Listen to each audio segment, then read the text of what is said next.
سريعا كده هكلمكم عن حاجة قبل ما انزل الشغل حصلت لي امبارح. في وسط المشاكل، وسط الابتلاءات، وسط حاجات كتيرة قوي انا ببقى محطوطة فيها. دايما بيجيلي ابتلاء او اختبار من رب العباد.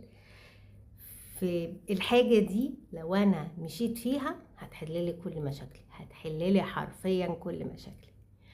والاختبار بقى بيبقى جاي في اخلاقياتك، ممكن في مبادئك، في المثل بتاعتك، في انت هل هتضعف ولا لا، هل انت هتهذب نفسك ولا لا، هل انت هتقدر ولا لا. الحقيقة انا جالي عرض زواج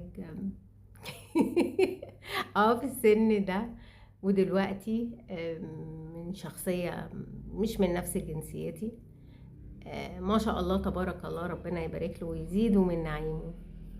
قصر بقى وعربيات يعني وذهب والماظ وياقوت واحمدك يا رب ومغارة علي بابا زي ما بيقولوا. واتعرض عليا عرض زواج. الحقيقة اللحظة كده اتبهرت، ولكن هل انا من النوعية اللي ممكن ان هي تحل مشاكلها بان هي تتجه اتجاه ان هي تدور على حد تتجوزه علشان يحل لها مشاكلها ويصرف عليها ويديها ويعمل لها؟ كتير جدا ممكن يعمل كده، ولكن انا لا. انا ليا تربية معينة وليا اخلاقيات معينة وليا مثل معينة بحاول ان انا اتمسك بيها واعملها الحقيقة يعني. فكان الرد بالشياكة شكرا وما ينفعش، والظروف ما ينفعش، اللي هو ايه ما ينفعش. ولكن هو مش ما ينفعش عشان المبادئ والمثل والاخلاقيات بس، عشان حاجات.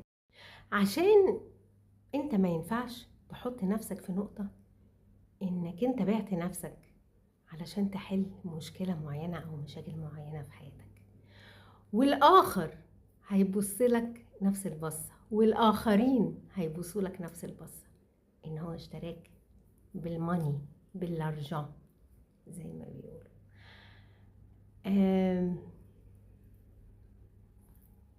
مش كل الناس تقدر تشتريها بالفلوس، مش كل الناس بتبهرها الفلوس، مش كل الناس بتبهرها الدولارات والألماظ والذهب والياقوت والحاجات دي، لا.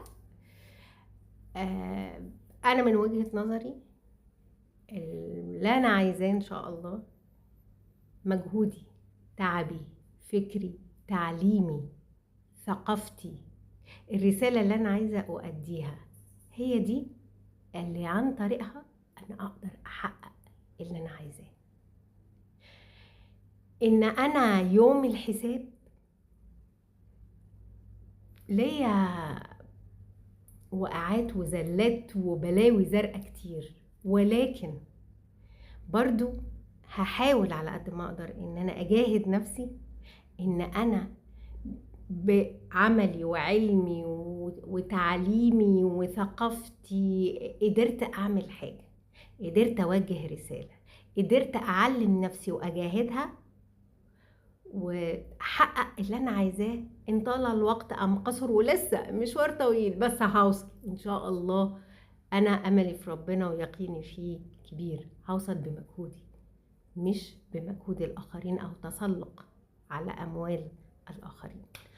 وشكرا، ولمحة النهاردة ونبذة صغننة من اللي الواحد ممكن يتعرض له في يوم. شكرا.